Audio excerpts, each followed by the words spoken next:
welcome to another episode of the Journeys of Not So Ordinary People podcast. I'm one of your co-hosts, Dr. Dave Peltz, and joining me today is my esteemed colleague, Dr. Joe Hamlett. And today we also have a very special guest speaker, Johanna O'Dell. And so we'd like to thank our viewers and listeners for joining us on another episode. And hopefully this one will be as fun and humorous and enjoyable as all the rest of the other ones that we have out there. So with that, like to welcome Johanna. Good morning, Johanna. Good morning. How are you doing? Most excellent. Dr. Joe, how are you doing? I'm doing very well. Always. This is our fun time of the week. So, Yep, absolutely. Okay, so Johanna is the chief executive officer for Safety, Health, and Environmental Consulting. And we brought her on the show today, kicking and screaming and dragging us, just trying to get people lined up and she's like, okay, we're going to do this. So as usual, we're here to talk about personal and professional development, sharing our stories, how we can learn from each other, and hence our guest speaker. So Johanna, why don't you tell us a little bit about yourself? Thanks, Dave. So I'm just a little old country girl from Southeast Iowa. I came from a family of entrepreneurs.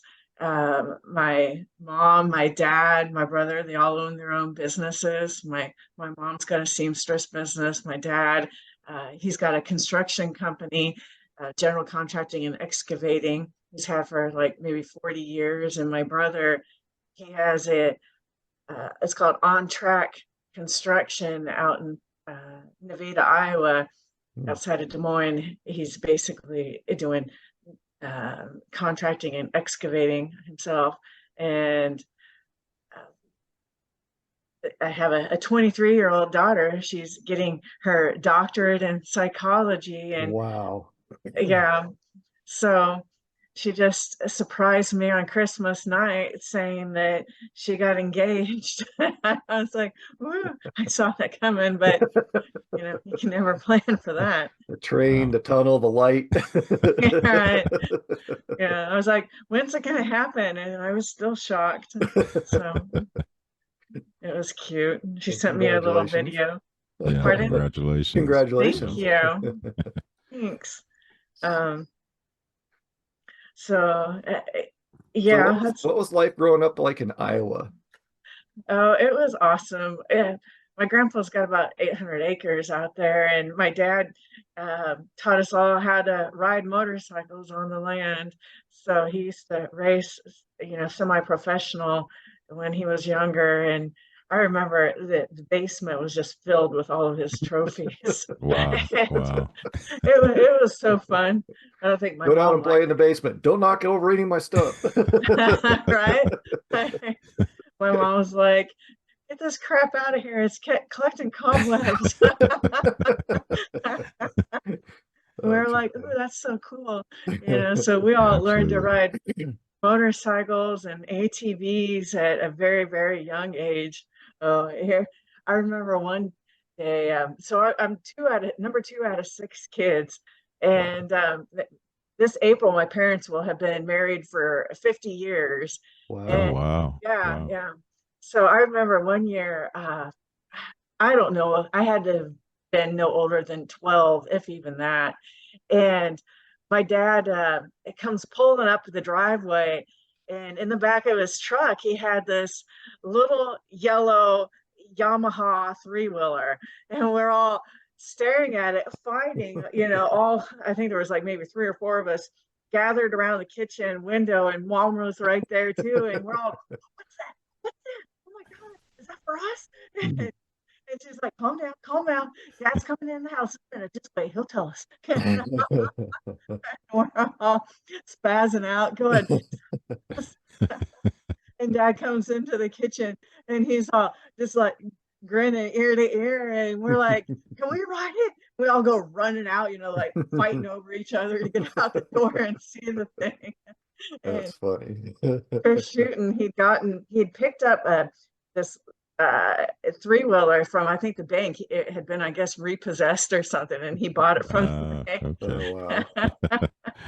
And so we all learned how to ride that thing. Oh, here, this is hilarious. So one time it was supposed to be my turn, and or at least I thought it was supposed to be my turn. And one of my younger brothers says, no, it was his time. And geez, he couldn't have been more than, I don't know, maybe 5 or 6 at the time. And he gets on there, and I think I must have pushed him off or something. And next thing I know, I've ran him over. Oh, All three wheels. wow. Oh my goodness. I mean, I wasn't going fast or anything. So needless to say, you left an impression on him, right? Literally. I couldn't resist. I couldn't resist. It was so funny though, once he That's got on it, awesome. watch him ride it, because he was just like gas and go. There was no brakes. And we had these fences, the little wooden fences around the property, and he would run straight into the fence, or he'd run straight into the back of our van, back when those big luxury vans were all the thing. Oh yeah. Yeah. Wow. It was so funny. I remember one time he ran into the back of the garage, and the thing kept going, and it started to go up the back wall and then flipped onto him. It was so comical. But Wow. yeah, that's what it was And, like and I growing and up I thought there. I had a rough and ragged childhood. Oh no, man. It was great. Oh, Yeah. that's funny. So, you're also a veteran, if I remember right. Right. Yeah. I did my 4 years in the Navy. I was overseas most of the time. I worked aviation supply, hazardous materials, and quality assurance.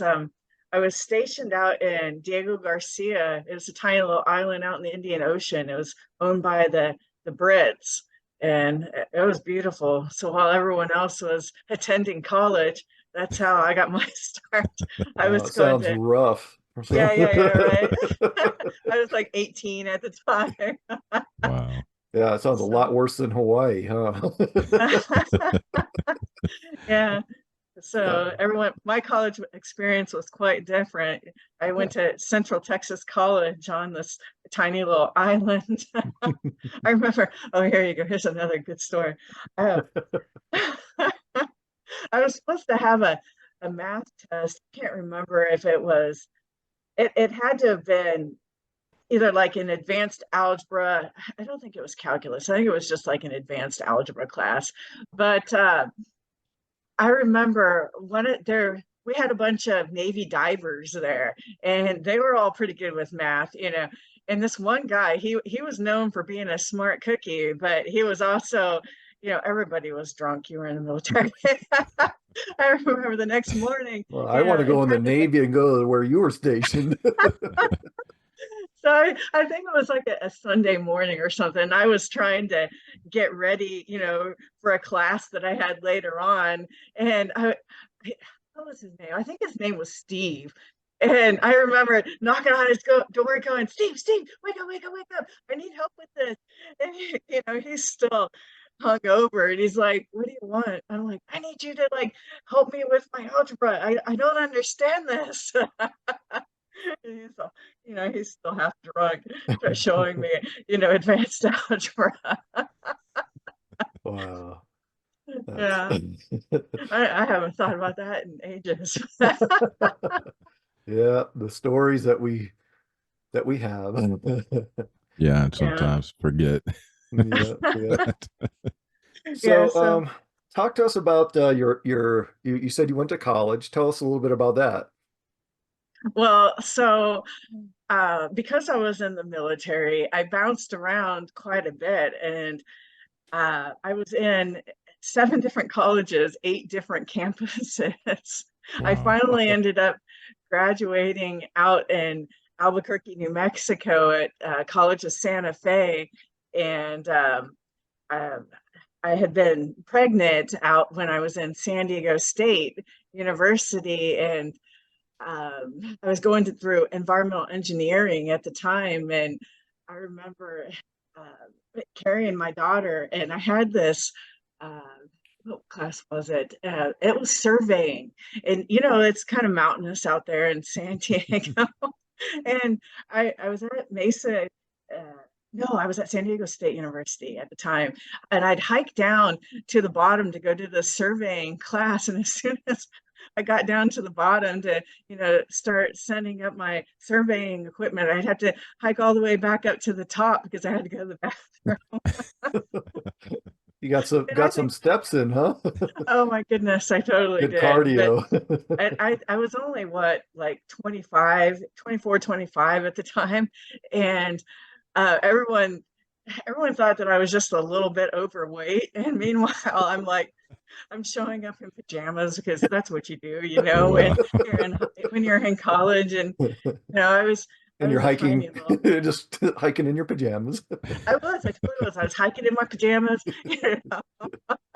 and they were none the wiser. They thought I was just a little bit overweight. And then one day I didn't show up for class. They're like, "Where's Joanna?" And they're like, "Oh, did she have a baby?" And they're all like, "She's pregnant." They're like, "How did you Wow. know?" And I get back to Mm. class. I just, for whatever reason, I wasn't feeling good. And I show back up, and there's all these baby gifts all over my desk and everything. I was like, "Oh, that's so Wow. sweet." Yeah. Awesome. But I was like, okay, I can't take engineering anymore. And I ended up, I had my baby, and next thing I know, um, we'd moved again because we averaged moving like every year and a half. You got that military mindset. And um, so I ended up, instead of doing environmental engineering, I ended up with environmental science out in Albuquerque. And it was good. It was good. I met a lot of people. So, yeah. Yeah. And you've got over almost about 20 years or just over 20 years of experience in environmental health and safety in that arena, correct? I do, yeah. Yeah, so after college, I went to work in environmental health and safety. I've been in pharmaceutical, environmental consulting, automotive, manufacturing, chemical oil and gas, construction, mining, technology, and then of course where I met you, Dave, local government. I used to work for the county, Pima County, and also federal government. So you just take kind of bits and pieces from what all you've learned, and next thing you know, you're putting together a career Yeah. or my own business. So Yeah, absolutely. Well, Joe, do you have any? Yeah, go ahead. I was just gonna. We talked offline a little bit before this, but I really appreciate how you brought up all these experiences that you have, because we talk about this a lot on the podcast. The importance of all those things you bring to the table, because you talked about a lot of different industries, and what some of the challenges a lot of us face is that some people don't recognize that as important, but you mhm. just listed off a ton of industries and experiences, and you go to another organization that may not specialize in those things, and they discount all those things that you bring to the table, and that's really unfortunate. But I'm just so happy to hear that again you've done all these different things, all these different industries, and now you're capitalizing on it by starting your own business and then putting all those things together, because we've talked about this before. You learned something 15, 20 years ago. It may not be right at the top of your head, or easy to recall, but the idea that you've had that experience, that knowledge is locked in there somewhere, and then just being able to tap into it.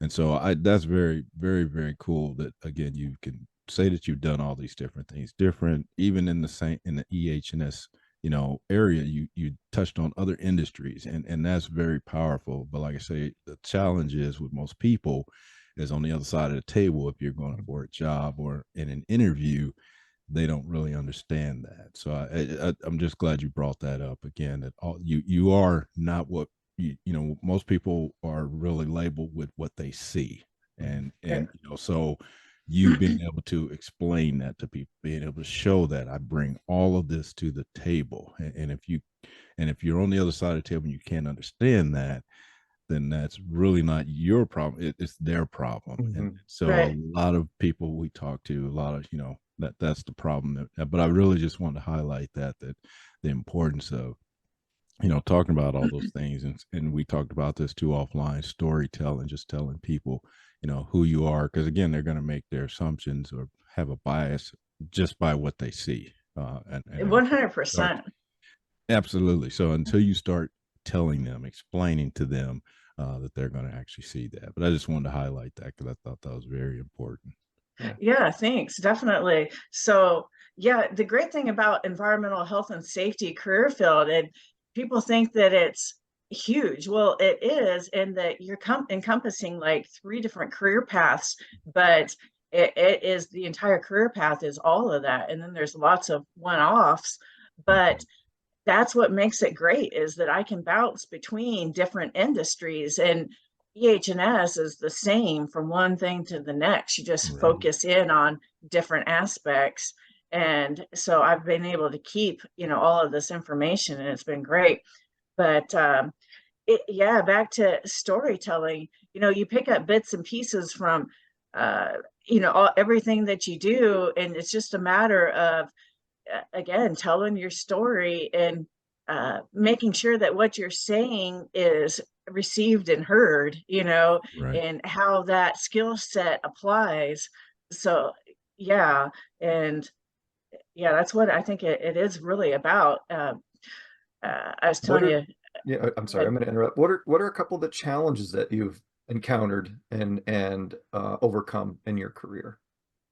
So I think the biggest thing for me is just staying out of my head. That's huge. Wow.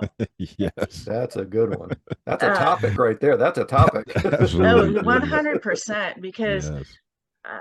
I would tell myself that I'm not smart enough, I'm not good enough, and I'm not worthy of success. And so a Saturday Night Live or SNL skit comes to mind, that Daily Affirmations with Stuart Smalley, where he's staring in the mirror and reciting his mantra, I'm good enough, I'm smart enough, and doggone it, people like me. He talks about how to take risks, and all I have to do is be the best person that I can be, and beating yourself up is called stinking thinking. And I'm like, that's what I do. And talking to people, that's what everyone does. And you just gotta, you've got to be your own cheerleader, Yeah. So yeah, just trying to stay out of my head and not take on any, anything I picked up as a child and believe it, because it's not true. Everybody's the same, everybody's equal. It might not look it, but we are, Right. So I think another challenge I've had, and I don't want to go into this, but I was just going to say I've had my own #MeToo incident, but we won't go there.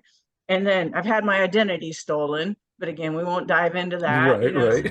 But those are all things that I had to overcome as myself. And it goes back to that whole, I had to believe that I'm good enough, I'm smart enough, and, I don't need somebody else to, to complete me, if you will. There's been so many times where, you come out of a relationship, whether business or professional, and you find out that, I thought that I was insignificant, and come to find out I was the stronger one. Right. It's interesting how companies sometimes do that. They make you feel insignificant, and then when you move on, there's a big gap, and sometimes they flounder, and it when you reflect on that and think about that situation, sometimes you wonder why, and sometimes it's just is what it is. But it's interesting that you bring that up, because I'm sure there's lots of our viewers and listeners have encountered the same or similar situation where they don't feel valued at work when they're actually when they're actually the keystone of everything. Right. 100%. Yeah.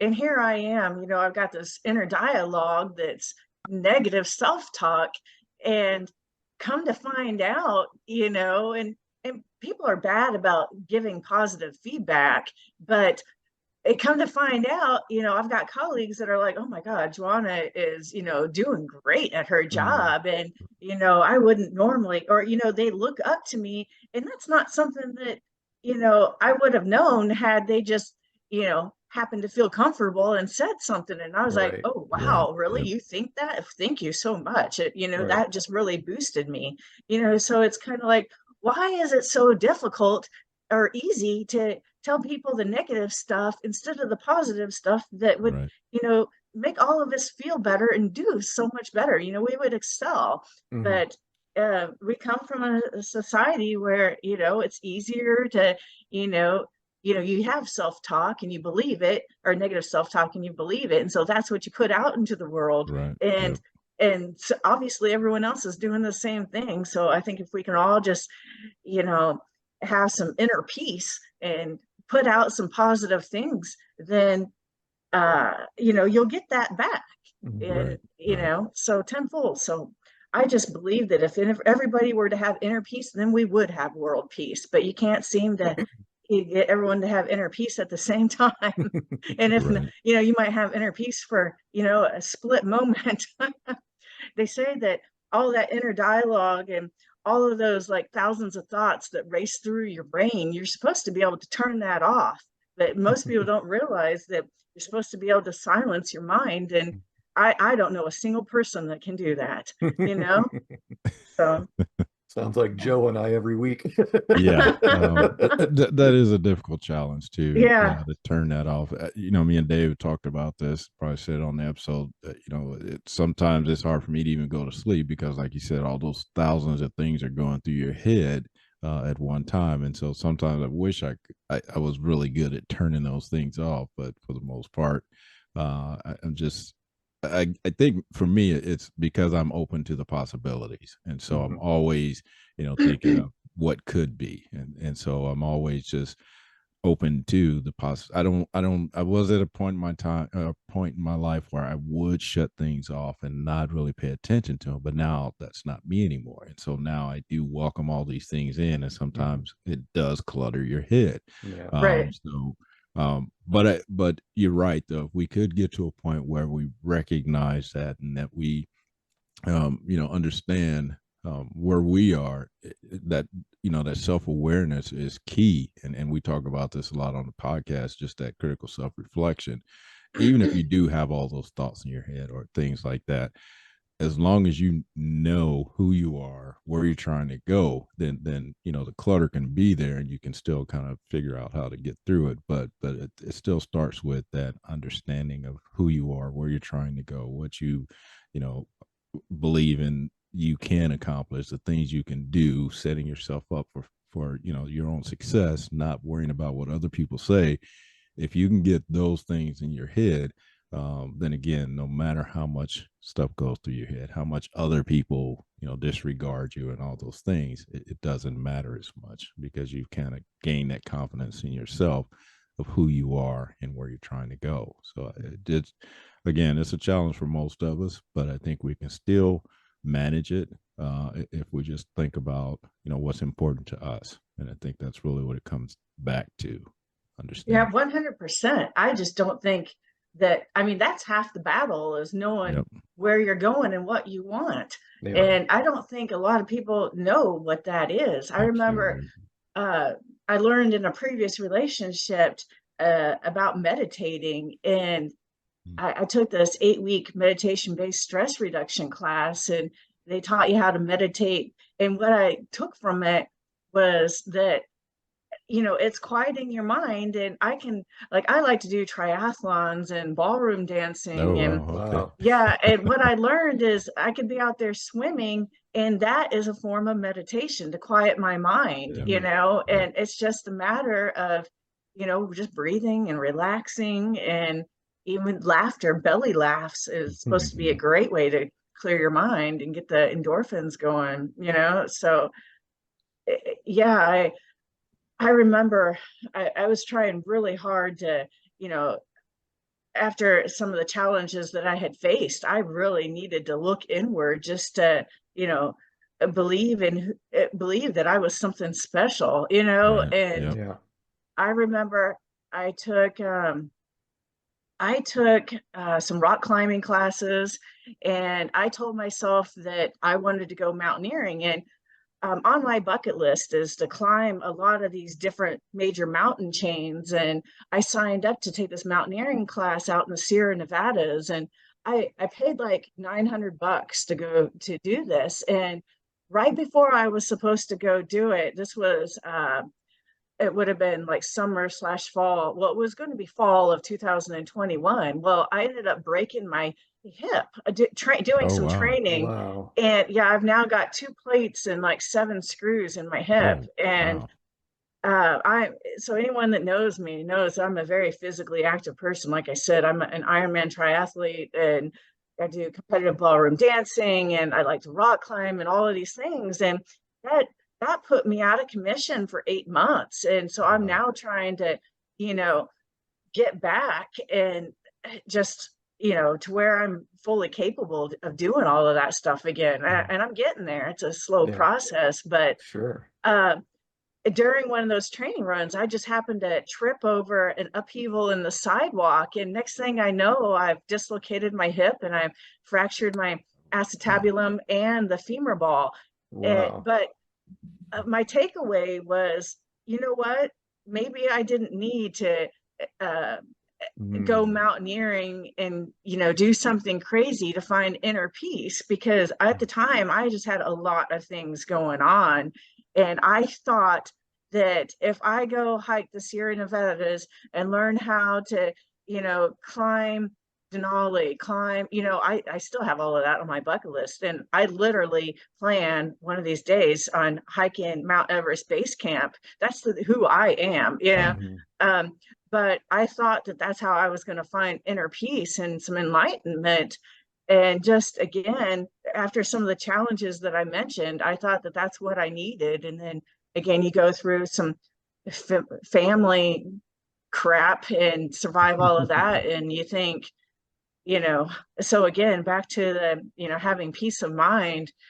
I learned that, once I recovered from breaking my hip, I can just as easily go out there on Mount Lemon and climb and find inner peace. And the reason is because when you're holding on to the side of that mountain, you have to be focused. You can't Yeah, Right. be thinking about your grocery list or thinking about, an argument with your significant other, or, anything else. yeah. Otherwise, you're going to fall off the face of that rock. So you better just, chill out and pay attention. So So I've taken that and we've got used about it in all aspects of my life. 5 minutes left. What are a couple of pieces of advice that you can give to our audience and our Uh, listeners and viewers? yeah. So I had a Navy pilot at my first duty station tell me, you can do anything you put your mind to, because at the time I wanted to be a pilot. Well, at the time, I realized later that I wasn't, that wasn't what was right for me.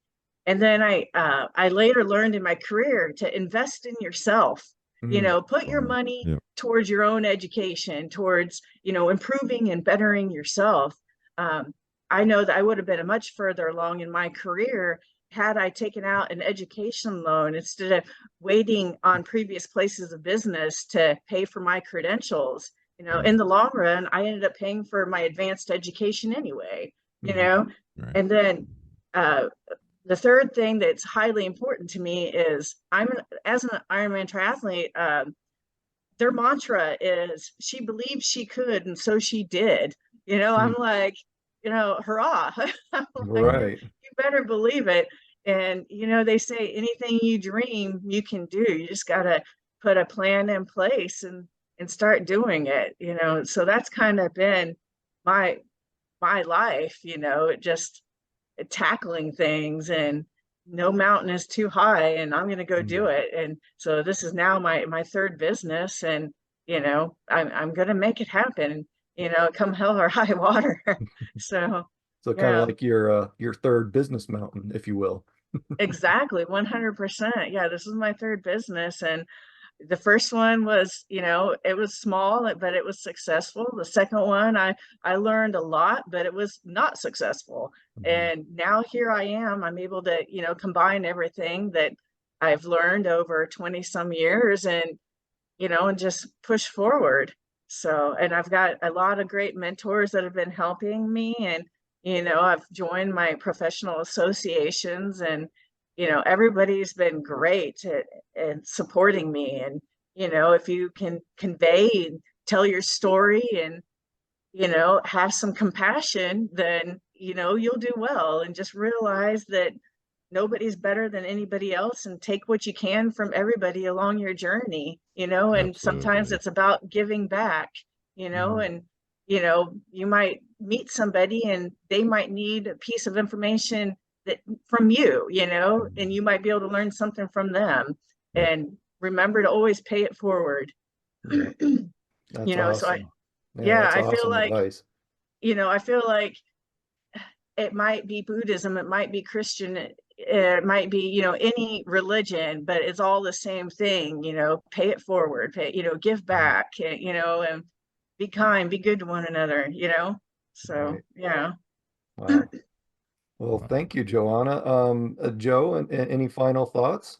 Well, I just want to echo some of the things that Joanna said. I mean, she said a lot of the things we talk about on our podcast. The fact that you can be what you want to be. If you can dream it, you Mhm. can do it. If you have a passion, if you're disciplined enough, you can do all those things. You can achieve those things. The other thing I really like that she talked about was the fact that she took all those experiences from her previous businesses, and then she learned something from it, and then Mhm. she's figured out how to apply it to this new business.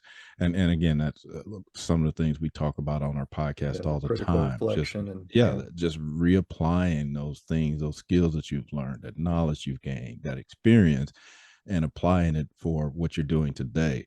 So she's touched on a lot of different things. She talked about the journey, that all of us are the same. We're just on Mhm. our own, different journeys, our own paths, but being able to learn from someone else or being able to help someone else.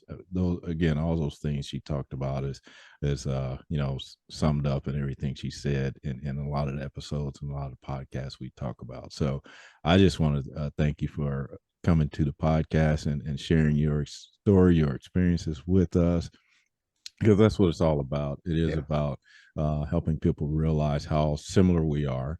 We all, again, have our own journeys, our own paths, but we're still the same. We just had different experiences. And so, again, if people would, open up to that, to understand that it's not all about you. It's about, she said, compassion, about understanding other people and the willingness to understand other people will put us all in a better place. So again, thanks for coming to the podcast.